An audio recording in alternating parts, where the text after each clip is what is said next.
இன்றே டவுன்லோட் செய்து உங்கள் ஃபேவரட் ஷோக்களை என்ஜாய் பண்ணுங்க. இரு, நானே விட்றேன். கொடு.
நீங்க பிலிம் இண்டஸ்ட்ரிக்கு போனா பெரிய ஆளா வருவீங்க. அப்படியா சொல்றீங்க? ஆமா, நீங்க சினிமா துறைக்கு போனீங்கன்னா பிரைட் ஃபியூச்சர் இருக்கு. இப்ப கூட one of the famous music director mister Dilip Kumar ராமநாதபுரத்துக்கு ஒரு ஃபங்க்ஷனுக்காக வந்திருக்காரு. ஹோட்டல் ஸ்ருதி இன்டர்நேஷனல்ல தான் ஸ்டே பண்ணிருக்காரு. நான் கூட அவரை ஹோட்டல்ல போய் மீட் பண்ணேன். இப்ப அவர் நியூ வாய்ஸ் சினிமாவில் அறிமுகப்படுத்த ஆர்வமா இருக்கிறதா சொன்னாரு. நான் கூட காலேஜ் காம்படிஷன்ல நீங்க பாடின வீடியோவை அவர்கிட்ட காட்டினேன். அவர் பாட்டை கேட்டுட்டு ரொம்ப ஹாப்பி ஆயிட்டாரு. இந்த மாதிரி ஒரு குரலை தான் தேடிட்டு இருந்தேன்னு சொன்னாரு. உங்க பாட்டை கேட்டதுக்கு அப்புறம் இந்த பொண்ணு நிச்சயமா ஸ்ரேயா கோஷல் மாதிரி, சித்ரா அம்மா மாதிரி, ஜானகி அம்மா மாதிரி வருவான்னு சந்தோஷப்பட்டாரு. ஒரு பெரிய மியூசிக் டைரக்டர் இப்படி சொல்றத கேட்க ரொம்ப சந்தோஷமா இருக்கு.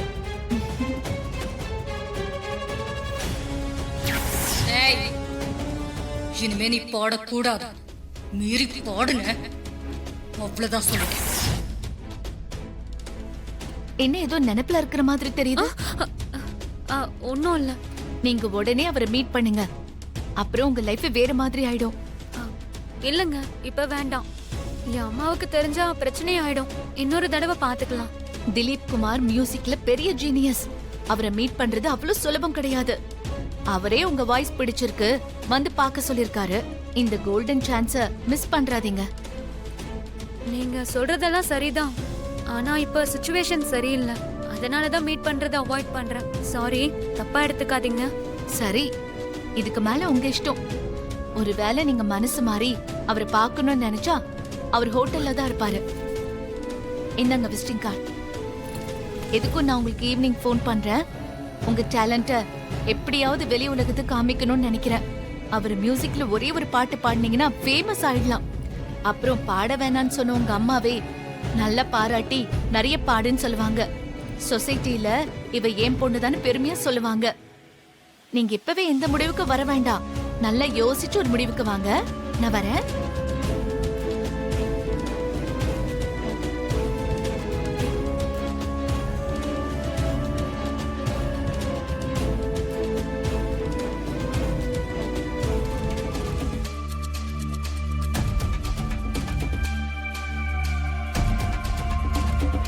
அந்த பொண்ணு வரா. அந்த பொண்ணு என்னமா சொன்னா? நான் எப்படி பேசி பார்த்தாலும் அவ்வளவு சீக்கிரம் அவன் மசிய மாட்டேங்கிறா. மசிய மாட்டேங்கிறான். மியூசிக் டைரக்டர் திலீப் குமார் பேரை சொன்னா உடனே ஹோட்டலுக்கு வருவான்னு நினைச்சா அதுக்கும் ஒத்துக்கல. கடைசியா அவ என்னதான் சொன்னா? அந்த பொண்ணு மனச எவ்வளவு கரைக்க முடியுமோ கரைச்சிருக்கேன். கண்டிப்பா ஒத்துக்குவான்னு நினைக்கிறேன். ஈவினிங் ஒரு தடவை ஃபோன் பண்றேன்னு சொல்லிருக்கேன். இத பாருமா, நீ அந்த பொண்ணுகிட்ட இப்படியே தொடர்ந்து பேசிட்டே இரு. நாளைக்கு காலையில அவ ஹோட்டலுக்கு வர்றதுக்கு சம்மதிக்கணும். அது உன் வேலை. ஒரு நிமிஷம். இந்தா புடி, இதை வச்சுக்க. இந்த வேலையை கண்டிப்பா நீ செஞ்சு முடிக்கணும். கண்டிப்பா செய்வாங்க. ஆ, நாளைக்கு காலையில சுவாதி ஹோட்டலுக்கு வருவா. ஆ. அதுக்கு நான் பொறுப்பு. சூப்பர்மா. சித்தப்பா, ஆ, நீங்க அந்த சாமுண்டீஸ்வரிக்கு எதிராக பெருசா பிளான் போடுறீங்கன்னு தெரியுது. ஆனா என்னன்னு தான் எனக்கு ஒண்ணும் புரியல. அவனே, இது 5 வருஷமா உள்ளுக்குள்ள எரிஞ்சுக்கிட்டு இருக்கிற நெருப்புடா. என்ன பொம்பளை பொறுக்கின்னு முத்தர குத்தி ஜெயிலுக்கு அனுப்பி வச்சாலே அந்த சாமுண்டீஸ்வரி. அவளுக்கு உன் சித்தப்பா யாருன்னு காட்ட வேண்டாம். அவ குடும்பத்தை அவ மகளை வச்சு அசிங்கப்படுத்த போறான்டா. அந்த பொண்ணுக்கு பாட்டு நான் வீக்னஸ்னு தெரிஞ்சுக்கிட்டேன். அவ மட்டும் நாளைக்கு ஹோட்டலுக்கு வர்றேன்னு ஒத்துக்கிட்டா. ஒத்துக்கிட்டா என்ன பண்ண போறீங்க? அத நாளைக்கு காலையில சொல்றேன் அவனே. சாமுண்டீஸ்வரி, விட மாட்டேன்.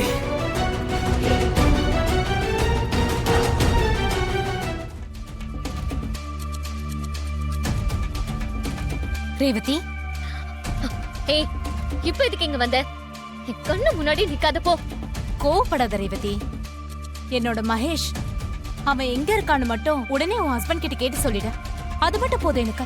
ஹே, நீ ஒரு நடத்த கெட்டவன். உன்கிட்ட பேசுறதே எனக்கு பாவம் நினைக்கிறேன்.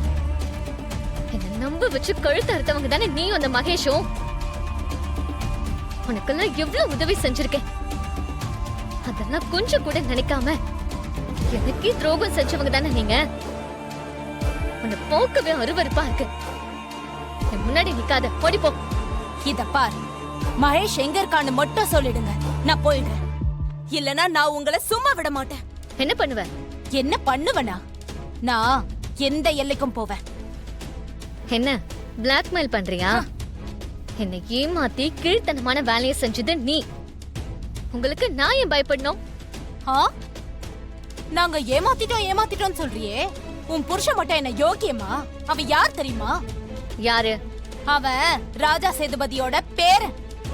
அவன் உங்களை எல்லாம் ஏமாத்திக்கிட்டு உன் வீட்லயே இருக்கான். ஒரு சாதாரண டிரைவரை நடிச்சுக்கிட்டு உனக்கு புருஷனா வேற இருக்கான். அவன் செஞ்ச தப்புக்கு நீ என்ன தண்டனை கொடுக்க போற?